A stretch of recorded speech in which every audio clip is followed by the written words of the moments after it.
Itong roller coaster concert yes, sa Araneta Coliseum. Grabe, anong aabangan ng fans mo this time? Ang dami po. It took us 2 years to build this concept. And for me as well, ang dami po naming inihanda na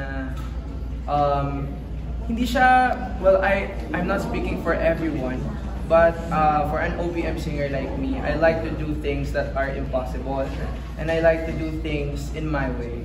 And para sa akin po itong concert na to, and even the album itself, it really encapsulates who I am as an artist, and also it really gives a unique touch po sa OPM scene. And I feel like this is the moment where we need to risk.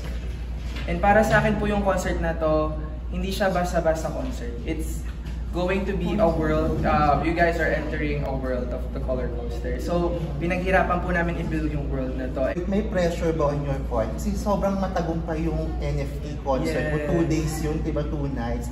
How do you handle that if ever meron mang pressure for the big dome? Ako po, mindset ko, lagi naman talaga may pressure.